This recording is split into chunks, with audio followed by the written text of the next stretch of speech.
El gobernador Valdés está en Buenos Aires, firmó el convenio que flexibiliza, digamos, los controles de los activos, ¿no?, en dólares que sean usados, ¿no?, por las personas comunes, ¿no?, y también estimo por las personas jurídicas. Está en línea el ministro de Hacienda y le agradecemos mucho a Marcelo Rivas Piacentini. Marcelo, buen día. Carlos Eduardo y Belén acá.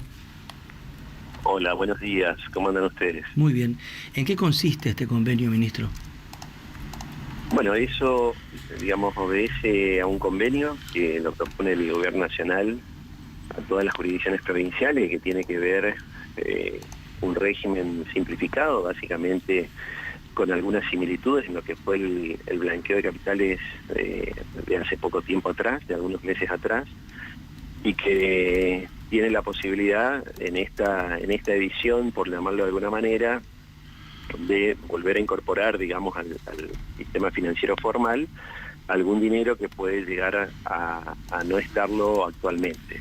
En ese sentido, digamos, creemos que puede haber una ventaja respecto de que mucho de ese dinero podría ser volcado lógicamente a infraestructura y aumento de capacidad de planta, y muchas veces a fondearse con capital de trabajo de algunas pymes que tal vez hoy lo estén necesitando, como preparándose para una posible expansión de consumo. Si bien todavía es muy tenue esa situación, pero entendemos que podría llegar a darse atendiendo que las condiciones macrofiscales tienden a estabilizar. Así que el gobernador suscribió ese convenio, todas las provincias lo van a suscribir, absolutamente todas, porque de alguna manera obedece, digamos, a posibilidades de ir estabilizando, digamos, la economía, de que se pueda inyectar dinero fresco al circuito formal. Así que, bueno, esperemos ver qué tipo de resultado. La verdad que es muy difícil de estimar el resultado que se pueda llegar a tener, porque prácticamente no hay antecedente y no hay registro de esos tenedores. ¿Eso requiere una normativa específica de la provincia? Esto, en realidad, más que una normativa específica, son compromisos en los cuales vamos a compartir base de datos con ARCA. Esto nos va a permitir optimizar lo que tiene que ver, digamos, con los controles y reorganizar en algunos casos nuestros padrones de contribuyente y demás. Pero no amerita, digamos, una normativa específica, más allá, obviamente, del convenio entre partes, entre nación-provincia, que lógicamente tienen 6 u 8 cláusulas de cumplimiento, pero entendemos que es de vía administrativa y de aplicación inmediata. Ministro, ¿y cuál es la ganancia para la provincia de Corrientes? Porque para la nación uno más o menos entiende, qué sé yo, necesita que la gente saque la plata, que la haga circular, que si está en dólares mejor, porque el gobierno necesita fondearse de dólares, etcétera, etcétera. Pero y la provincia que tiene una conducta fiscal y qué sé yo, y deja y mira para otro lado, digamos, este blanqueo, ¿en qué se beneficia? Bueno, ahí la respuesta está dada, digamos, en su introducción, es decir, la provincia o las provincias se van a ver beneficiadas cuando esa inyección de nuevos fondos en la economía formal seguramente va a devenir en la aplicación de esos fondos. ¿En qué? Podría ir directamente al consumo, o podría ir, como le decía hoy, a mejorar, digamos, perfiles productivos, entendiendo que el dólar, digamos, estabilizado en estos montos, en un proceso de una flotación, de control de cambio y demás, no va a tener un rendimiento significativo en los próximos meses. Entonces, la oportunidad de volcar ese dinero que hoy está informal a la economía formal seguramente va a generar un proceso de reactivación. Insisto, no lo podemos cuantificar hoy esa cuestión, pero sí viabiliza y deja condiciones sentadas para que muchos empresarios también se animen a tomar esas opciones, y seguramente van a ir surgiendo otras, pero eso sería como la ganancia, digamos, de la provincia, porque, valga la redundancia, la provincia no tiene impuesto a las ganancias como sí tiene el gobierno nacional, de pronto, o bienes personales que son impuestos nacionales. Entonces, ¿En qué se ve beneficiada la provincia? Que eso podría ser un impulso a una reactivación local. Y sobre esa reactivación local, seguramente generadora de empleo y oportunidad de negocio, ahí sí la provincia tiene su ventaja. Ministro, ¿no hay o hay estimaciones de cuánto en esto que se tiran así cifras al aire, ¿no? Entonces, a ver si podemos acercar algún grado de precisión. En la Argentina hay X cantidad de dinero guardado en el colchón según estimaciones nacionales. En el reparto federal de esos recursos guardados, ¿hay una estimación de cuánto dinero puede estar fuera del circuito con propiedad de tenedores locales? La verdad que es una estimación, como no hay registro, es una estimación. La verdad que es muy aventurado decir un número, tiene una base cierta de cálculo para realizar esa estimación. Y por otro lado, hay una cuestión no menor que en la economía tiene una incidencia muy alta y que tiene que ver con la confianza. Puede haber muchísimos tenedores en la economía informal con dinero bajo el colchón, como se dice vulgarmente, pero después, en función a la confianza, vamos a ver cuántos de ellos están dispuestos a apostar y a pasar a una economía formal. Entonces, no es una cuestión menor la confianza. Me parece que en la economía es un concepto que debe ser tenido en cuenta y lógicamente eso altera cualquier tipo de estimación. ¿Y usted qué cree que en qué nivel está el confianzómetro? Y yo creo que está como muy expectante. Me da la sensación de que si bien hay algunos indicios de cambios positivos, todavía es como que la gente está expectante de ver esto. Vamos a ver cómo se avanza seguramente en el plano de las elecciones legislativas nacionales. Yo creo que el gobierno necesita consolidar aún más el liderazgo. Creo que hoy el liderazgo lo tiene muy segmentado y compartido, entonces va a depender de esa fortaleza que pueda llegar a tener o no sucedido en las elecciones, con lo cual creo que la gente está un poco expectante a ver qué hace con los dólares, pero ojalá que se inyecten en la economía formal y que eso genere una reactivación del consumo. Ministro, lo llevo a una cosa cotidiana para poder explicar esto más simple. Quiero comprar un auto, cuesta 34 millones de pesos, tengo el equivalente en dólares. Deposito los dólares, nadie me va a decir nada. Así es. Hago la transferencia a la concesionaria, nadie me va a observar, el banco no me va a llamar la atención, no me va a preguntar dónde saqué. Así es. Esto es lo que va a pasar, ¿no?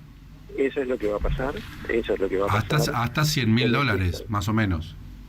Sí, hay distintos segmentos para personas humanas y personas físicas, pero eso es lo que va a pasar. Lo que interesa es que... También para distintos tipos de cosas, ¿no? Acá para el ejemplo de Carlos me parece que es de ese monto, ¿no? $100.000 por el tema de vehículo, una cosa así.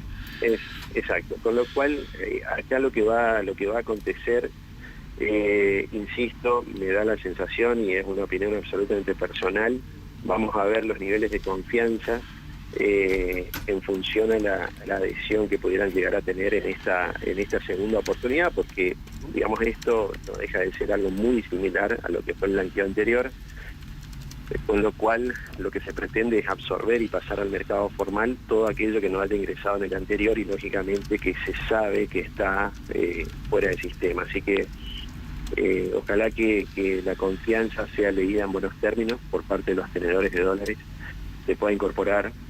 Los bancos no van a hacer una investigación sobre el origen de esos fondos, por lo tanto entrarían de manera libre hasta los montos que fueran en función al tipo de personas que se vinculan, pero tampoco lo va a hacer rentas de provincia, así que esperemos que haya una buena recepción en ese sentido. Ministro, cambiando un poco de tema, volviendo para Corrientes en relación a los salarios, ¿cuál es la previsión de acá a fin de año? El gobernador Valdés ha dicho que se está trabajando en un aumento para los próximos meses. Sí, el tema de la cuestión salarial, por supuesto, no nos olvidemos que provincia de Corrientes, como la mayoría de las provincias del norte del país, somos altamente dependientes de recursos de coparticipación. Claro. Estos recursos actualmente están cayendo. En el mes de mayo hubo una caída importante y probablemente el mes de junio tal vez experimente una caída similar. En ese sentido, el gobernador siempre tiene una mirada muy proactiva en lo que tiene que ver la política salarial y en la definición de los incrementos. Entendemos que es un tema absolutamente necesario, por lo tanto el gobernador siempre nos impone, digamos, esa tarea de ir visualizando día a día el movimiento del flujo de ingresos. También es necesario recordar que cada vez que se toma una decisión en el sentido de mejorar los salarios, es absolutamente inelástico, es decir, una vez que se toma esa decisión, se avanza y no se puede volver atrás. Digo esto porque también hay que generar un esquema de previsibilidad. La provincia de Corrientes es una de las pocas provincias que paga la totalidad del salario antes de que termine el mes en el cual se está trabajando. Entonces, mantener esa cuestión hay que hacerlo con mucha prudencia, que sea sustentable en el tiempo, y lógicamente los salarios están garantizados, su pago íntegro hasta fin de año. Ministro, dos cosas. Uno, esta plata que no está ingresando, que algunos dicen, no, es un mal cálculo, esto se va a reponer después, qué sé yo. ¿Eso es así? ¿Esta plata que no está ingresando en algún momento va a ingresar? Y, a ver, primero no es un mal cálculo, sino que es un cálculo bajo nuevas condiciones que plantea el gobierno nacional sobre algunos impuestos, valga la redundancia, de origen nacional, como el caso, por ejemplo, de impuesto a las ganancias, un impuesto que tenía un anticipo muy marcado en los meses de mayo-junio, y después anticipos mensuales de un 8% aproximadamente del impuesto determinado. Lo cierto es que cambian estas condiciones y a partir de ahora no va a haber esa concentración en estos meses, sino que se divide directamente en anticipos, en 9 anticipos de alrededor del 11%. Entonces, lógicamente lo que hace es aplanar la curva de ingresos, y estos ingresos se darían, digamos, en los próximos 9 a 10 meses. Esa es una de las cuestiones. La otra cuestión es que no está habiendo una reactivación en términos de consumo muy significativa que sostenga un incremento del impuesto al valor agregado, que es uno de los más tenido en cuenta o determinantes a la hora de definir, digamos, reactivación de consumo. Así que fueron varios elementos. Esto hace que en algunos casos sí vamos a tener una curva aplanada y los ingresos se darían en los próximos 9 a 10 meses, y en otros casos, cuando la caída es de carácter mensual, como el caso del IVA, lógicamente eso no se recupera. Eso se recupera únicamente con actividad económica. No es que queda, digamos, pendiente de ingresar y sabemos que esto va a ingresar en meses subsiguientes. Esto no va a ingresar en meses subsiguientes, salvo que la actividad económica, lógicamente, vuelva a recuperarse y lógicamente empiece a crecer el impuesto al valor agregado. Ahora, son múltiples causas realmente. Ahora, más allá de la posición proactiva que tiene el gobierno en relación a la recomposición salarial que ha venido demostrando a lo largo de todos estos años, mi pregunta es, ¿usted no está viendo que esto se puede tensionar en función de lo que está pasando también a nivel nacional? El reclamo de los médicos, el reclamo de los docentes, el reclamo de los científicos, etcétera, etcétera, con sueldos que en muchos casos reflejan los sueldos que se pagan acá y que, que no alcanzan, ¿no? Sí, sin duda. A ver, creo que el reclamo por mejoras salariales es un reclamo absolutamente legítimo en todos los tiempos. Cuando hay inflación, cuando no hay inflación, creo que uno siempre aspira a tener un ingreso mayor, lógicamente. El año pasado, la provincia de Corrientes ha dado dentro de su política salarial 6 incrementos del año, muy significativos, y no por eso los reclamos han bajado. Siempre los trabajadores tienen expectativa de que sea un poco más. Al punto que escuchábamos en las noticias, justamente los medios decían, digamos, lo que percibe un residente de primer año del Garrahan, y vemos que nosotros estamos por encima de este valor. Ahora, ¿es suficiente estar por encima de ese valor? Y creo que la gente siempre aspira un poco más. Insisto, es un reclamo legítimo. Lo que sí está claro... Sobre todo porque se deterioró mucho con el tema de la inflación. Ahora que no hay inflación, el asunto es cómo recuperar la capacidad de compra, digamos, de ese sueldo, ¿no? Exacto. Cómo recuperar, atendiendo que algunos precios, que si bien algunos precios han bajado, muy poco, pero han bajado, no son aquellos que impactan de manera directa en la canasta básica. Entonces, eso es lo que genera, digamos, esta angustia del asalariado de decir el dinero no me alcanza y lógicamente llegan a esas situaciones. Lógicamente, la vida, digamos, en Buenos Aires, haciendo referencia, digamos, a los residentes del Garrahan, que es una institución médica muy reconocida en el país, es por supuesto que mucho más angustiante, ¿no es cierto? El modo y los medios de vida en Buenos Aires son más caros muchas veces que en las provincias, así que es razonable. Vamos a seguir nosotros a nivel local trabajando en la posibilidad de una recuperación salarial y lógicamente la información que se la damos al gobernador, quien va a tomar la última decisión en ese sentido, es siempre en mejorar la capacidad del salario real de los trabajadores. Ministro, 2 preguntas finales. Permítame una cuestión personal. Hoy cumpleaños, 74 años, la Facultad de Ciencias Económicas. Usted es egresado de esa casa. ¿Cómo recuerda su paso por ahí? ¿A quién recuerda? ¿Quiénes fueron sus maestros? Bueno, la verdad que sí, es una fecha especial. También hemos pasado hace unos días el Día de los Graduados en Ciencias Económicas, así que la verdad que provengo de una universidad pública, la Universidad Nacional Nordeste, tengo los mejores recuerdos y lógicamente uno en estas fechas se acuerda desde compañeros de estudio en aquel momento y colegas hoy y algunos profesores que fueron realmente tal vez insignia en algún momento de la facultad, o particularmente en el área económica. Lo recuerdo mucho al doctor Antonio Becil, que fue un profesor realmente, a mi modo de ver, brillante, con algunas características propias, pero brillante en cuanto a los conceptos técnicos. Así que estamos complacidos de haber pertenecido a esa casa de altos estudios. Y otra, usted sabe que yo, Carlos Lescano le habla, soy miembro de la Fundación Memoria del Chamamé. Nosotros tenemos un dato que me gustaría corroborar con usted.